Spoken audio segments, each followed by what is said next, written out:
करूंगी। तो मैया लक्ष्मी ने क्या किया, एक बूढ़ी स्त्री का भेष बनाया और बूढ़ी स्त्री का भेष बना करके माँ सुनीत की कुटिया जहाँ बनी थी माँ लक्ष्मी वहां पहुंच गई है। और देखो गई तो थी मैया सुनीत के लिए ही, लेकिन जो कुटिया के द्वार पर पहुंची तो आवाज लगाई है, क्या यहाँ पर कोई है? तो मैया सुनीत कराहती हुई अंदर से आवाज लगाती, हाँ माँ आप भीतर आ जाओ। मैया लक्ष्मी ने भीतर प्रवेश किया और बहाना बना लिया कि इनको कोई शक ना हो जाए मैं इनके लिए आई हूँ। तो कहने लगी देवी मैं आगे जाना चाहती हूँ, अब हम यहाँ से रास्ता भूल गए, मार्ग भटक गए, हमको बता दो। तो मैया सुनीत ने कहा माँ एक काम करोगी? हाँ। बोली आज की रात मुझे एक स्त्री की जरूरत है और आप मेरी माँ जैसी हो तो मेरे पास रुक जाओ, और जंगल का रास्ता बड़ा भयानक है, कहीं कोई जीव जंतु तुम्हें कोई नुकसान ना पहुँचा दे, तो रात में मत जाओ, मुझे भी आपकी जरूरत है, आप मेरे साथ रुक जाओ। और जैसे ही सुबह हो प्रातः काल होते ही आप चले जाइएगा। और जैसे ही इतना सुना तो माँ लक्ष्मी ने आज की रात्रि मैया सुनीत के साथ में व्यतीत करी है और प्रभु की पावन असीम कृपा हुई और मैया सुनीत के उदर से एक बड़े सुंदर बालक का जन्म हुआ है। इसी बालक का नाम रखा गया है ध्रुव। प्रेम से बोली सच्चिदानंद भगवान की, भक्तवत्सल भगवान की। जो मैया सुनीत के उदर से बालक ने जन्म लिया इसी बालक का नाम ध्रुव रखा गया है। और मैया लक्ष्मी तो प्रातः काल होते ही चली गई, लेकिन मैया सुनीत ने जो अपने बालक को देखा, कहते हैं कि अगर ढेर दिनों के बाद में बेटा हो तो खुशियों का समय होता है, लेकिन मैया लक्ष्मी तो चली जाती हैं और यहाँ माँ सुनीत को खुशी तो है लेकिन जो खुशी होनी चाहिए वो नहीं हो पाई। कहती हैं बेटा तुमने यहाँ आज हमारे उदर से जन्म लिया है जंगल में, अगर तुम्हारा जन्म पहले ही हो जाता तो हमारे कुछ ठाट बाट ही अलग होते हैं, लेकिन सर पर डाल देती है। और जब घास फूस के बिस्तर पर अपने बालक को डाल करके चिड़िया कागों को भगाने लगती है तो बालक जो है तो भूख से रोता है, और जब भूखा है तो रोने लगता है। माँ आती है उसे स्तनपान कराती है, लेकिन बेचारी को कुछ खाने पीने को तो अच्छा मिल नहीं रहा है,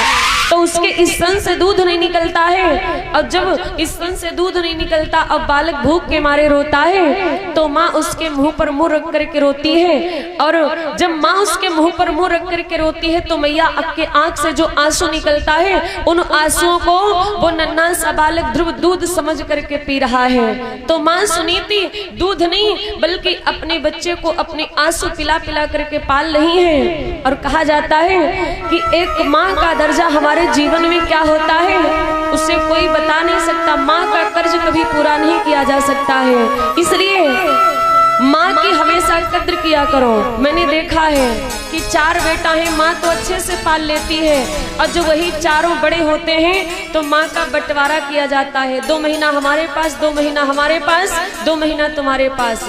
अगर एक के पास भी एक दिन ज्यादा हो जाए तो बोले हमारे घर ज्यादा हो गया ले जाओ, ऐसा नहीं होना चाहिए। अरे माँ बाप कोई बंटवारे की चीज है नहीं ना, जैसे कि मंदिर में मूर्ति को स्थापित करके पूजा किया जाता है, ठीक उसी तरह से हमारे घर में हमारे माता पिता का स्थान होना चाहिए।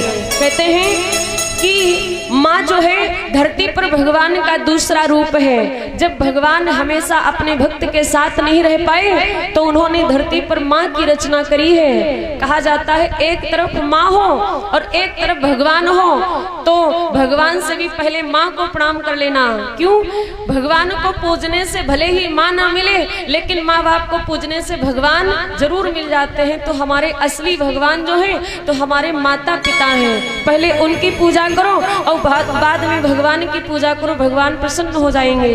यदि आपको मंदिर में बैठी माँ दुर्गा को प्रसन्न करना है तो आप पहले अपनी जन्म देने वाली माँ को प्रसन्न करो और वो मंदिर वाली माँ दुर्गा अपने आप प्रसन्न हो जाएंगी। क्योंकि माँ अपने बच्चे के लिए बड़ा सुंदर आशीर्वाद करती है।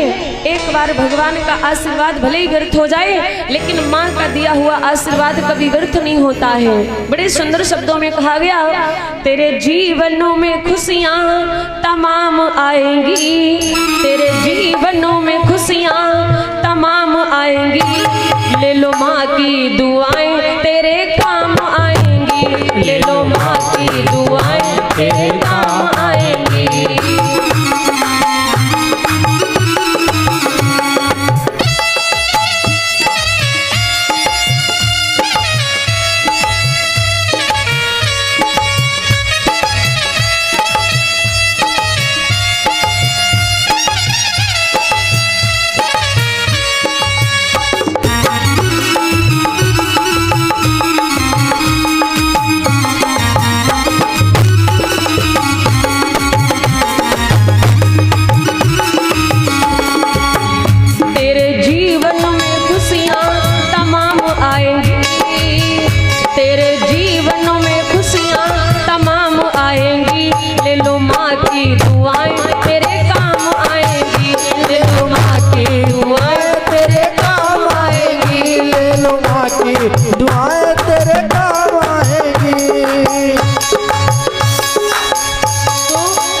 स्थान जो है तो भगवान के बराबर होता है हमारे जीवन में। दुनिया में सब कुछ मिल जाता है, लेकिन माँ के जैसा प्रेम स्नेह करने वाला और माँ के जैसा चाहने वाला, माँ के जैसा हितैषी कोई दूसरा संसार में नहीं हो सकता है। बड़े सुंदर शब्दों में कहा गया है, माई के दूधवा जैसन, माई के दूधवा जैसन कोनो मिठाई ना मिली, सब कुछ मिल जाई पर दुनिया में माई ना मिली, सब कुछ मिल जाई पर दुनिया में माई ना मिली।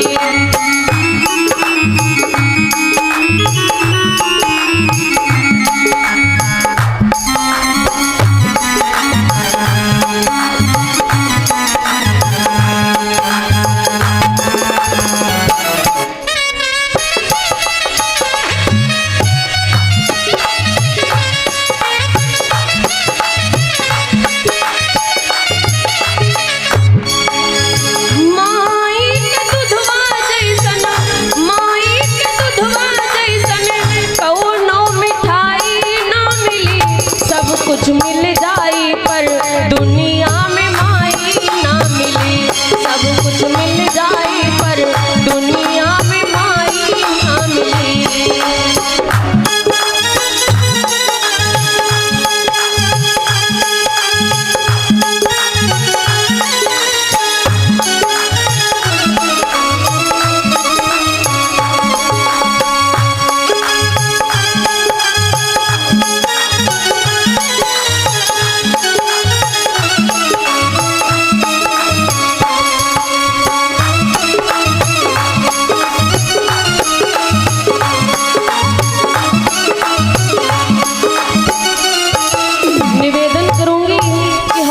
अपने माता पिता की कद्र किया करो। जब ये नहीं रहते हैं संसार में तो इनके जैसा प्रेम करने वाला कोई नहीं मिलता है। तो माता पिता का कर्ज कभी उतारा नहीं जा सकता है। माँ सुनीति बड़ी कठिनाइयों का सामना करते हुए अपने बालक का लालन पालन कर रही है। और देखो मंदिर में ले जाए, भगवान का दर्शन कराए, संतों का सत्संग कराए, संतों का दर्शन कराए। और धीरे धीरे ध्रुव थोड़े बड़े हो रहे, 4 वर्ष के हो गए हैं। और मैया सुनीति अपने बालक ध्रुव को बड़ा सुंदर सुंदर संस्कार दे रही है। और रोज संतों का सत्संग कराने ले जाए, संतों का दर्शन कराए, भगवान का दर्शन कराए। और एक दिन मैया सुनीति ध्रुव को लेकर के संतों के आश्रम में आती हैं। वहां पर सत्संग हुआ और भोजन प्रसाद हुआ। जो ध्रुव को लेकर के जाने लगी तो मैया सुनीति से संतों ने कहा, अरे देवी, आपने अपने बेटे को बड़ा सुंदर संस्कार दिया है। क्यों? इतना सुंदर संस्कार है किसी संत को अगर विद्वान ब्राह्मण को देखे तो तुरंत प्रणाम करता है, जय श्री राम करता है। अपने बच्चों को इतना संस्कार जरूर दे देना। कोई संत महात्मा आ जाए तो हाथ जोड़ के प्रणाम कर ले। कुछ बच्चे तो जय श्री राम कर लेते हैं और कुछ बच्चा बावक पीछे से टिपियाई देते, ऐसे भी बच्चे होते हैं। लेकिन सुंदर संस्कार दो, माता पिता की जिम्मेदारी है। मैया सुनीति से उन संतों ने कहा, मैं बड़ा प्रसन्न हूँ तुमसे कि तुम अपने बेटे को बड़ा सुंदर संस्कार दे रही हो। अगर इसके बदले में तुम हमसे कुछ वरदान मांगना चाहो तो मांग लो। मैया सुनीति ने कहा, क्या मांगूंगी? देखो, हमसे तो एक बेटा हो गया, लेकिन हमारी बहन सुरुचि जो है तो उससे अभी भी बेटा नहीं हुआ है। अगर आप आशीर्वाद कर दें तो उसे भी बेटा हो जाए। तो सारे संतों ने कहा, अरे उसने तुमको महल से निकलवा दिया और तुम हो कि उसके लिए एक बेटा मांग रही हो। तो कहने लगी, प्रभु ये तो स्वभाव की बात है। देखो, संतों ने आशीर्वाद दिया है। तो जो सुरुचि है, अभी ध्रुव 4 वर्ष का हो गया। देखो, जब दूसरा ब्याह नहीं हुआ था तो मैया सुनीति के भी उधर से कोई बालक बालिका नहीं हुआ था। और जब मैया सुनीति के उन्होंने दूसरा ब्याह कर लिया उक्तानपाद ने, तो अभी सुरुचि से कोई संतान नहीं हुई और ध्रुव मैया सुनीति का बेटा पहले ही हो गया। मानो कि उनके भाग में सौत लिखी ही थी। इसलिए सारे संतों ने कहा, उसने तुमको महल से निकलवा दिया और तुम हो तो उसके लिए बालक मांग रही हो।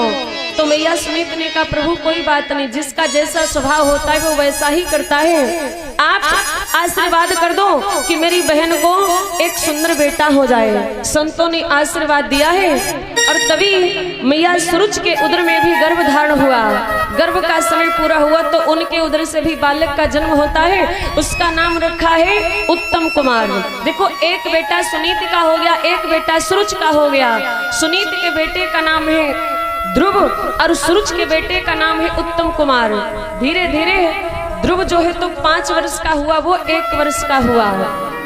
अब एक दिन ध्रुव ने अपनी मैया से पिता के बारे में पूछा है, हमारे पिताजी कहाँ हैं? बोले तुम्हारे पिताजी तो यहाँ के राजा हैं। बोला दर्शन करने जाऊंगा।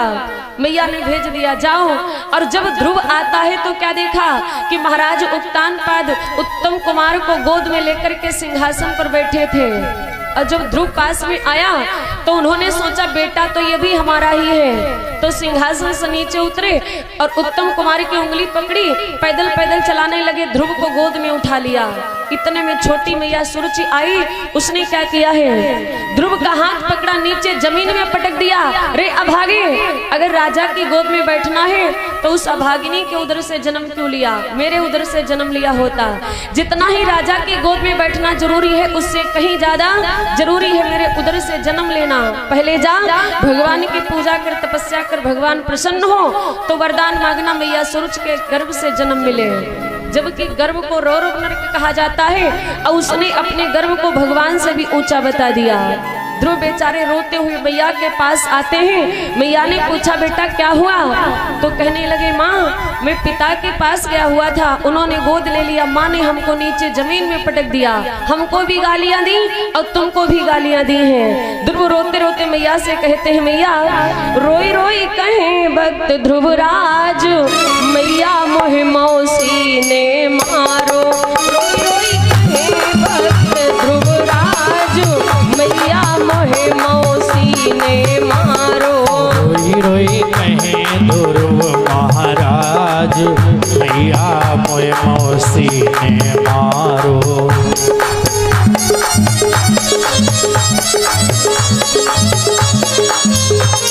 कहने लगी मैया मोहे मौसी ने मारो, मैया मोहे मौसी ने मारो। मोहे मौसी ने मारो, मैया मोहे मौसी ने मारो। मोहे मौसी ने मारो, मैया मोहे मौसी ने मारो। रोई रोई कहे भक्त ध्रुवराज, मैया मोहे मौसी ने मारो।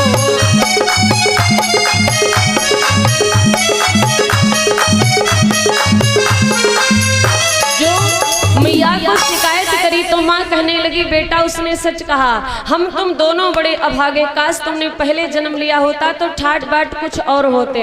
आइए बस 2 मिनट में अपनी बात को पूरा करें कि दादाजी आने वाले हैं और थोड़े शब्दों में बात को पूरा करते हैं। प्रेम श्री कृष्ण कन्हैया लाल की, श्री बांके बिहारी सरकार की। अब मैया सुनीत ने जो सुना तो बोली बेटा कोई बात नहीं, चिंता मत करो, अगर तुमको इस पिता की गोद नहीं मिलेगी तो तुमको परम पिता परमात्मा की गोद मिलेगी। लेकिन वो गोद मिलेगी कैसे? बोली कहीं एकांत सुनसान स्थान में जाकर के भगवान का भजन करो और वहीं पर तुमको परम पिता परमात्मा की गोद मिलेगी। प्रेम श्री कृष्ण कन्हैया लाल की, श्री बांके बिहारी सरकार की। देखो जैसे ही मैया सुनीत ने समझाया बेटा अगर इस पिता की गोद नहीं मिली है तो तुमको परम पिता परमात्मा की गोद मिलेगी। बोले वो कैसे मिलेगी? भगवान को प्रेम से याद करो और जहाँ पर भगवान को प्रेम से याद करोगे भगवान वहीं आएंगे और तुमको अपनी गोद में उठा लेंगे। राम ही केवल प्रेम प्यारा, जान लेहु सोई जान निहारा, हर व्यापक सर्वत्र समाना, प्रेमत प्रगट होई मैं जाना। आज मैया सुनीत ने अपने बेटे को कहा जाओ एकांत सुनसान स्थान में जाकर के भगवान का भजन करो और वहीं तुमको भगवान मिलेंगे, परम पिता परमात्मा मिलेंगे। और जो इतना सुना है तो ध्रुव तुरंत जाने लगे। और जब ध्रुव जाने लगे तभी मैया सुनीत ने रोका है, बेटा भला तुम ऐसे कैसे चले जाओगे? अगर तुम चले गए तो इस बूढ़ी मैया का सहारा कौन बनेगा? मैया ने जो इतना कहा ध्रुव कहने लगे माँ पहले तो हमें ज्ञान का पाठ पढ़ाती हो और जो मैं ज्ञान के मार्ग पर चलना चाहता हूँ तो तुम मुझे ममता की बेड़ियां डाल करके रोकना चाहती हो, जाने दो ना माँ।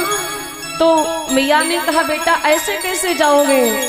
ध्रुव ने जिद करी है माँ मैं जाऊंगा, मुझे परमपिता परमात्मा की गोद में बैठना है। तो माँ ने देखा कि मेरे बेटे के मन में खिन्नता है। मैया सुनीत ने उसके सर पर दोनों हाथ रख दिए और कहने लगी बेटा मैं तुझे आशीर्वाद दे रही हूँ कि तुझे परमपिता परमात्मा की गोद अवश्य प्राप्त होगी।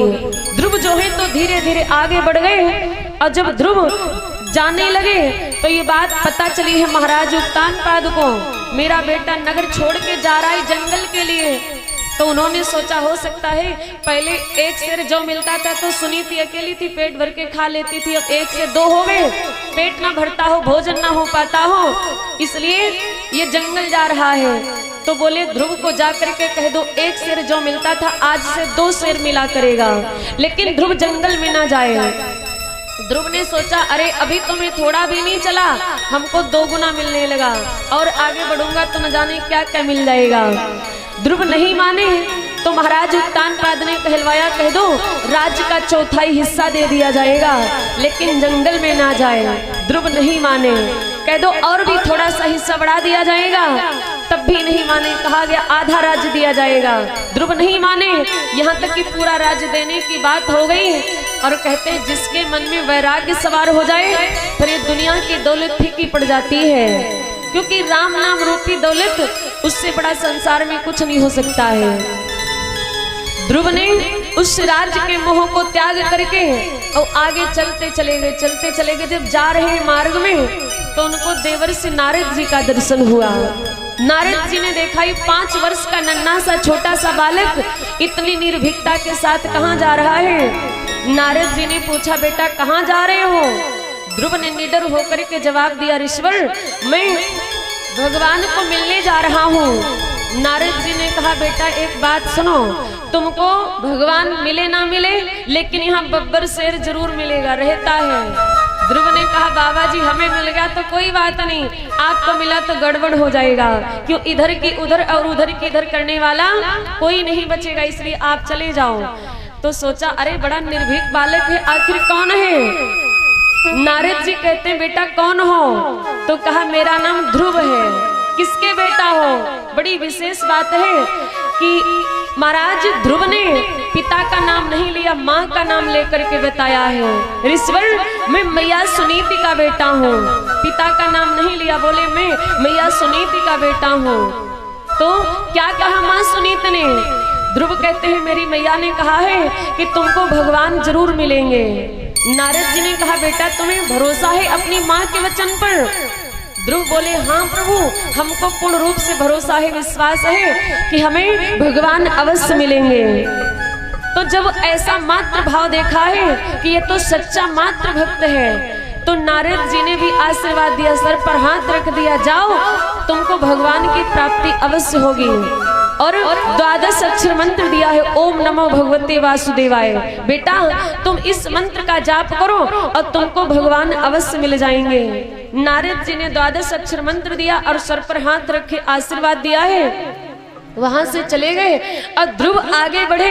यमुना मैया के किनारे बड़ी सुंदर सी पावन पर्णकुटी है और ध्रुव वहीं आकर के भगवान का भजन करने लगे। संतों का और विद्वानों का मत है कि ध्रुव जिस समय भगवान की तपस्या कर रहे हैं तो वहां पर देवियां अपना भेष बदल बदल करके आती हैं नन्हे से छोटे से ध्रुव को भोजन करवाने के लिए। और ध्रुव भगवान का भजन करते हैं। कैसे कुछ दिनों तक तो भोजन किया, फिर भोजन को त्याग दिया, कुछ दिनों तक फलों को ग्रहण किया, फिर फलों को भी त्याग दिया है। उसके बाद उन्होंने पान पत्तों को खाया, पान पत्तों को खा करके भगवान का भजन किया। फिर सिर्फ और सिर्फ जल पी के भगवान का भजन किया, वो भी छोड़ दिया। भोजन पान त्याग करके और फिर वो वायु को मतलब हवा को पी करके भगवान का भजन करे, वो भी छोड़ दिया है। भोजन पान सब त्याग करके और अपनी श्वास को मस्तिष्क पर चढ़ाया, अखंड समाधि लगाई और एक पांव पर खड़े हो गए, दोनों हाथ ऊपर जोड़ लिए हैं। उसी मंत्र का जाप किया, ओम नमो भगवते वासुदेवाय। और परीक्षित जी 12 अक्षर मंत्र क्या है? सारे मंत्रों की मूल जड़ है। जैसे किसी वृक्ष में आपको पानी देना है, वृक्ष को सिंचित करना है, तो आप उसके डाल डाल में पानी डालो तब भी पेड़ सिंचित नहीं होगा, पत्ते पत्ते में पानी डालो तब भी सिंचित नहीं होगा। यदि पूरे वृक्ष को अच्छे से सिंचित करना है तो आप बढ़िया से पेड़ की जड़ में पानी डालो और पूरा पेड़ हरा भरा हो जाएगा, सिंचित हो जाएगा। ठीक उसी तरह से सारे मूल मंत्रों की जड़ है ये 12 अक्षर मंत्र। किसी भी देवता को प्रसन्न करना हो तो इस मंत्र का जाप करो। ध्रुव ने वही किया है, दोनों हाथ जोड़े एक पांव पर खड़े होकर के अखंड समाधि लगाई और मस्तिष्क पर अपनी श्वास को चढ़ाया, उसी मंत्र का जाप किया है। सब लोग गाएंगे, ओम नमो भगवते वासुदेवाय, ओम नमो भगवते वासुदेवाय।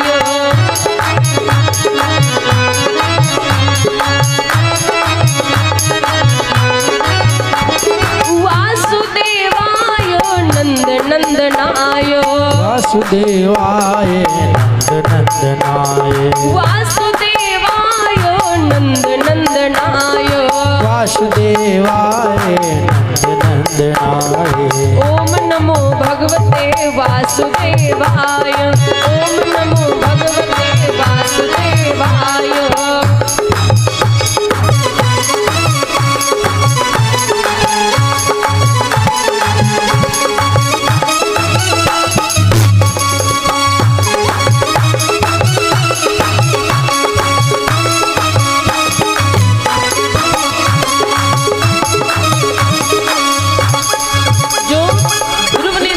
अक्षर मंत्र का जाप किया है तो पता है सारी पृथ्वी डगमग डोलने लगी और सब देवताओं के सिंहासन हिलने लगे। सारे के सारे देवता भयभीत हुए, दौड़े दौड़े सब आए ब्रह्मा जी के पास। प्रभु ये सारी पृथ्वी डगमग डोल रही, सब देवताओं के सिंहासन हिल रहे हैं, आखिर इसका कारण क्या है? श्री ब्रह्मा जी बोले मुझे ज्ञात नहीं है, चलो नारायण भगवान श्री विष्णु के पास में चलेंगे। जो सब लोग मिलकर के भगवान विष्णु श्री हरि नारायण के पास पधारे, प्रणाम किया, निवेदन किया, प्रभु सब देवताओं के सिंहासन हिल रहे, सारी पृथ्वी डगमग डोल रही है। तो भगवान विष्णु मंद मंद मुस्कुराए और जवाब दिया है, 5 वर्ष का छोटा सा नन्हा सा बालक मेरी तपस्या कर रहा है और जब तक मैं उसे दर्शन देने नहीं जाऊंगा तब तक ये ऐसे ही होता रहेगा। सब देवताओं ने विनय किया, प्रभु जाओ और जाकर के आप दर्शन दो। उसी समय भगवान विष्णु ने वहां से अंतरित हुए प्रस्थान किया और जहां पर ध्रुव भगवान की तपस्या कर रहा था तो वहीं प्रकट हो गए। देखो भगवान की तपस्या कर रहे हैं ध्रुव, लेकिन जब सामने भगवान प्रकट हुए तो ध्रुव ने अपने नेत्र नहीं खोले, नेत्र नहीं खोले क्योंकि नेत्र बंद किए हुए भगवान का एहसास भी हुआ तो भी नेत्र नहीं खुले ध्रुव के। और जब नेत्र नहीं खुले तो भगवान क्या करते हैं, ध्रुव के सामने पृथ्वी पर अपने पांव से धीमे से ठोकर मारी है।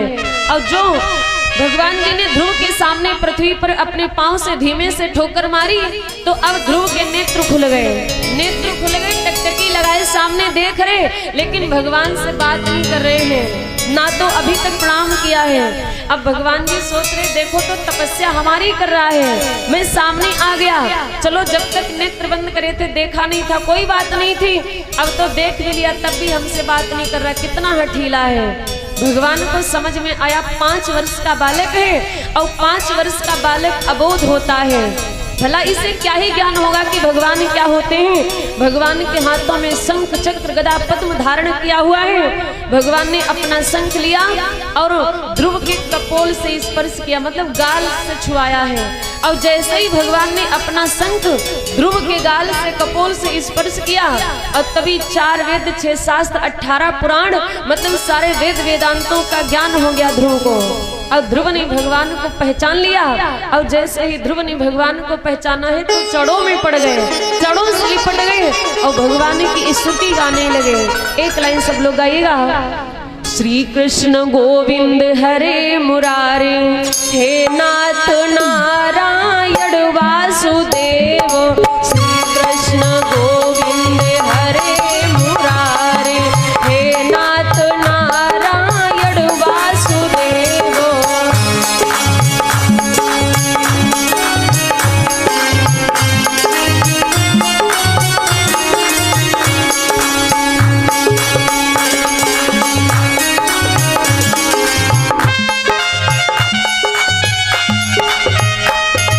हे नाथ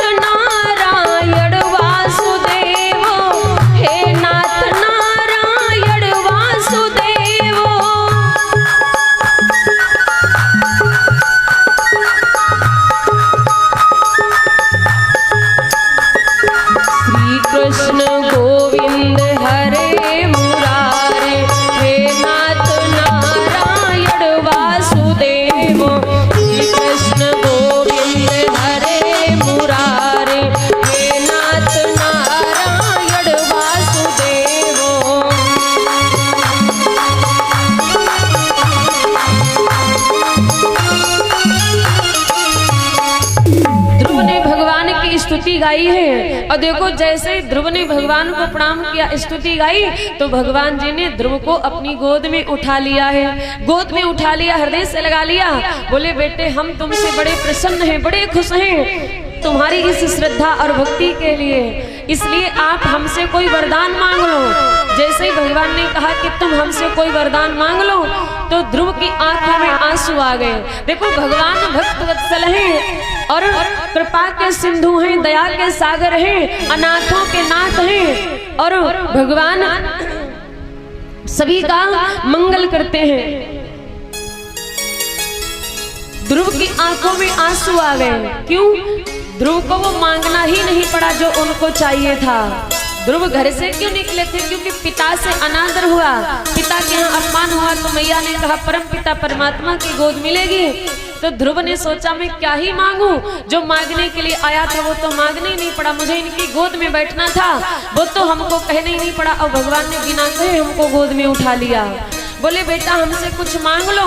ध्रुव कहते हैं प्रभु क्या मांगू, मुझे आपकी गोद में बैठना था, सो तो आपने बिना कहे बिठा लिया, अब हमें कुछ नहीं चाहिए, आपके दर्शन मात्र से हमारा जीवन सफल हुआ, बस मैं आपका सानिध्य, आपकी शरण और आपका धाम चाहता हूँ। जैसे ही इतना सुना है भगवान ने बोले बेटा सब सही है, मैंने तुम्हें अपनी गोद में ले लिया, जो तुम्हें चाहिए था वो मिल गया, लेकिन अभी तुमको बहुत कुछ करना है। क्या? तुमको राज्य स्वीकार करना पड़ेगा, राज्य भोगना है, उसके बाद माता पिता की सेवा करना है और भी ढेर सारी लीलाओं को करना है। और भगवान ने ध्रुव को 2 वचन दिए हैं। बोले मैं तुम अगर हमसे कुछ भी नहीं मांग रहे फिर भी 2 वचन दे रहा हूँ। क्या कहा? एक तो तुम्हें राज्य प्राप्त होगा, और 2 वचन क्या दिया है भगवान ने? 2 वचन दिए, देखो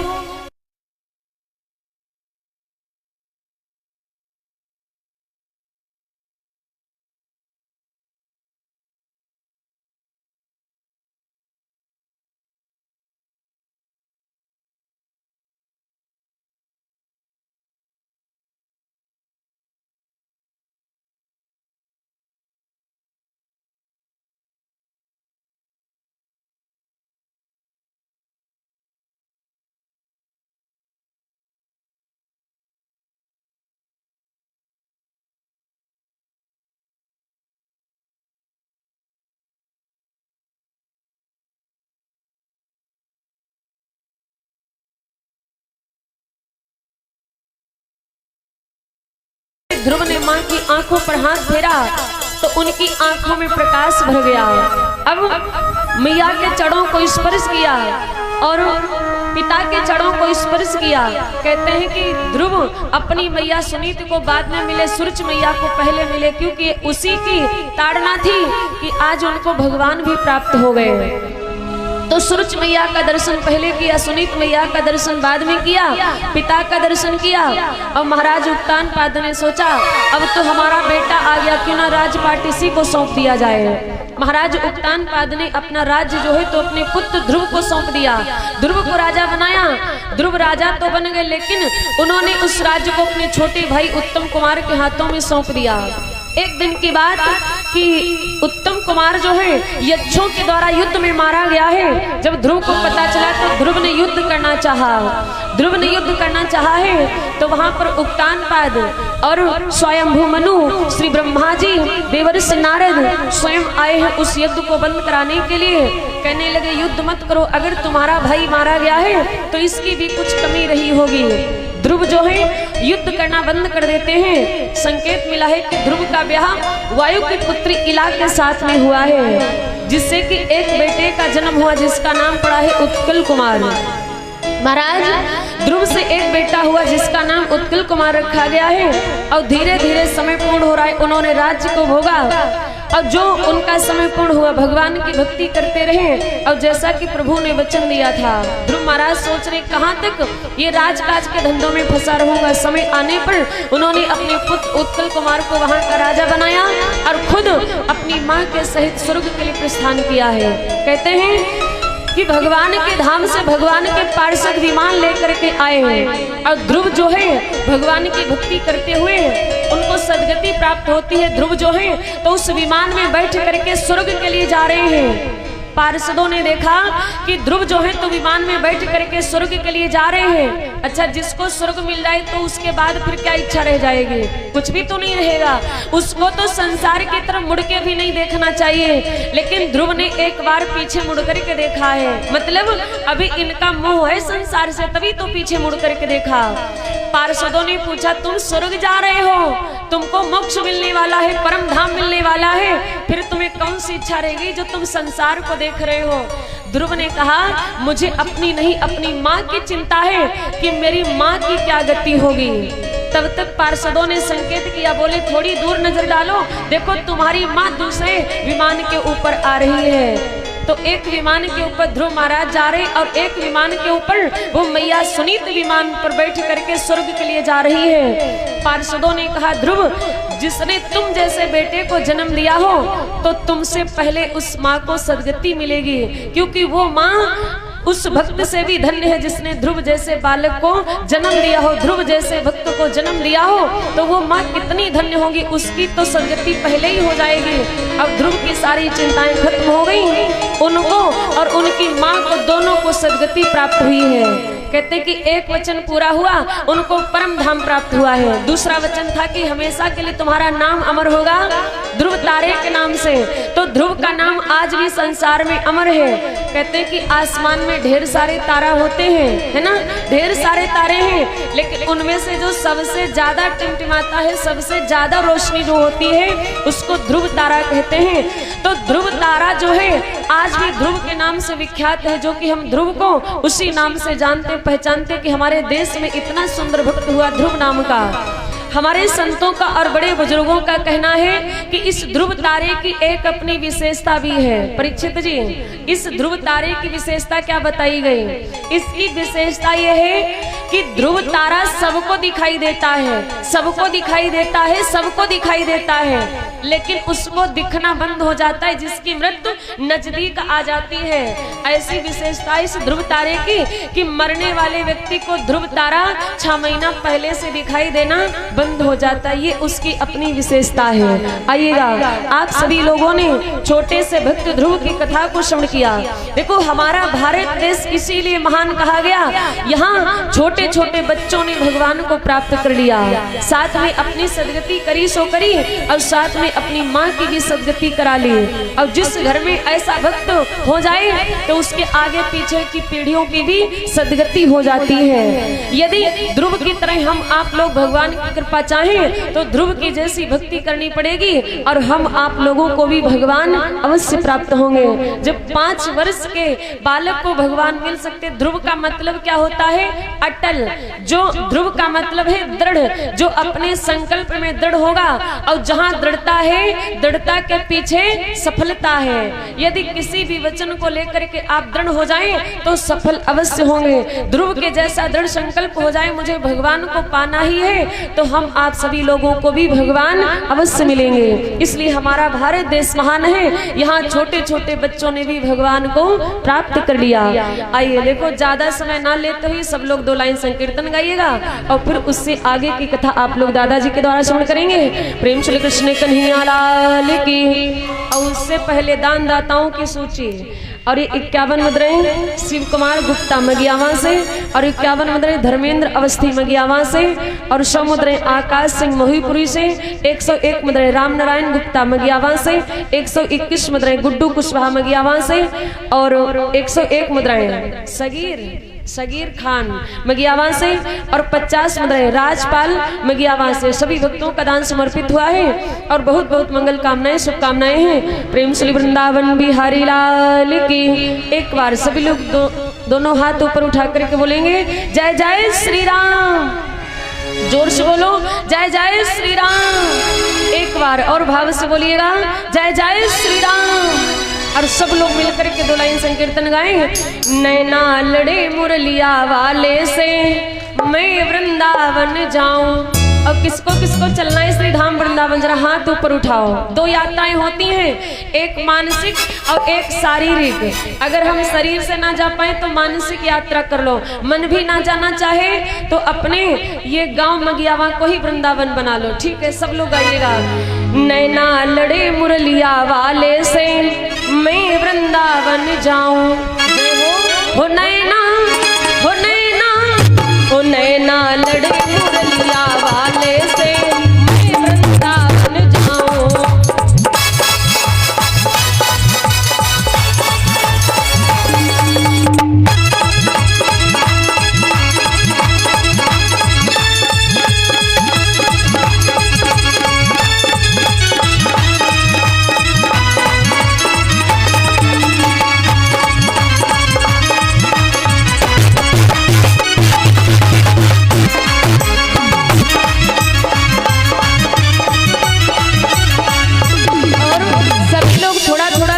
बजा लो, नहीं बजाओगे ताली सास मिलेगी काली। और घमंड नहीं करना जिसको सासू माँ गोरी मिल गई हो, नहीं बजाओगे ताली गोरी सास हो जाएगी काली। और इसलिए हाथ ऊपर उठाओ, मिलके बजाओ ताली। जय हो। नैना लड़े मुरलिया वाले से मैं वृंदावन जाऊं। नैना लड़े मुरलिया वाले से मैं वृंदावन जाऊं।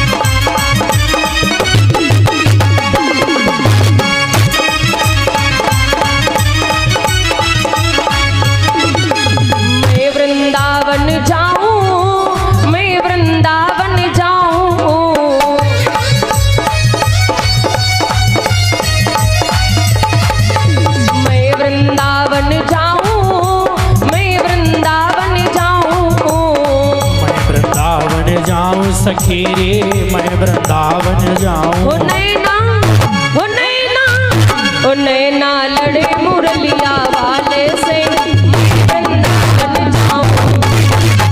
मुरलिया वाले से मैं वृंदावन जाऊं।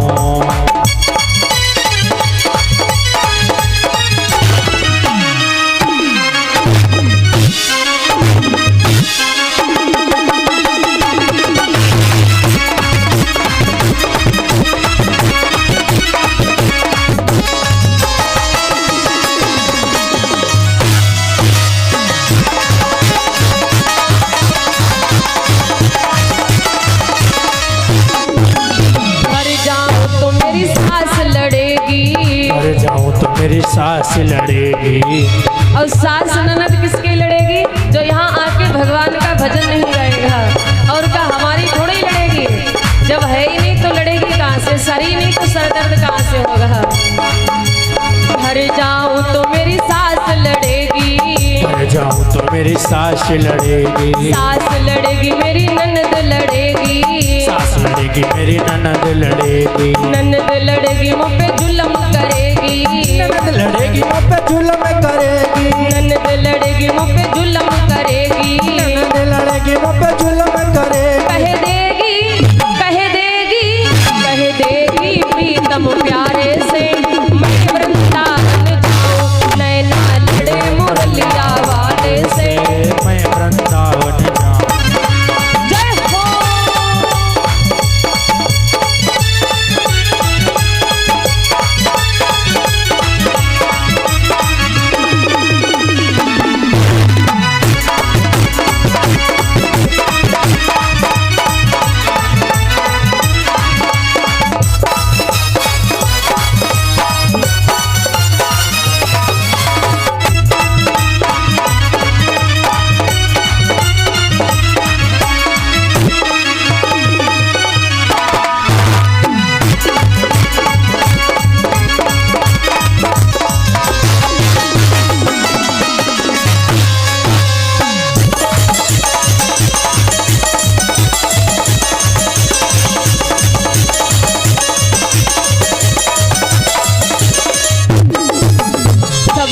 छोड़े वृंदावन जाऊं।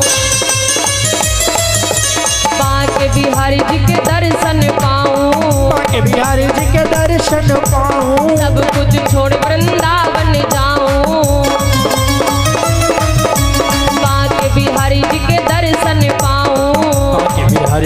दर्शन पाऊं।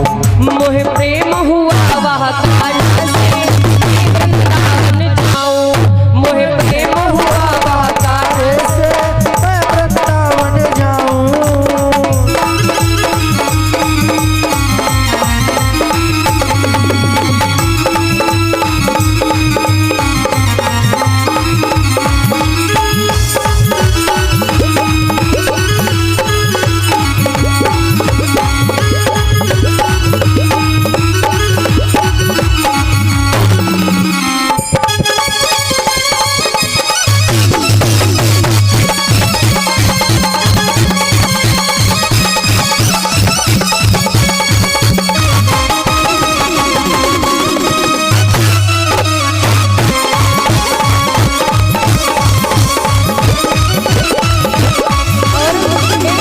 सभी लोग थोड़ा सा हाथ ऊंचे उठा लो। प्रेम से बोली कृष्ण कन्हैया लाल की, श्री बांके बिहारी सरकार की। तालियों की आवाज आ रही है। मैं वृंदावन जाऊं, मैं वृंदावन जाऊं, मैं वृंदावन जाऊं। हाँ मैं वृंदावन जाऊं। मैं वृंदावन जाऊं, मैं वृंदावन जाऊं, वृंदावन जाऊं सखी रे, मैं वृंदावन जाऊं। ओ नैना, ओ नैना, ओ नैना लड़े मुरलिया वाले से। मैं वृंदावन जाऊं, नैना लड़े मुरलिया वाले से। मैं वृंदावन जाऊं, नैना लड़े मुरलिया वाले से। मैं वृंदावन जाऊं।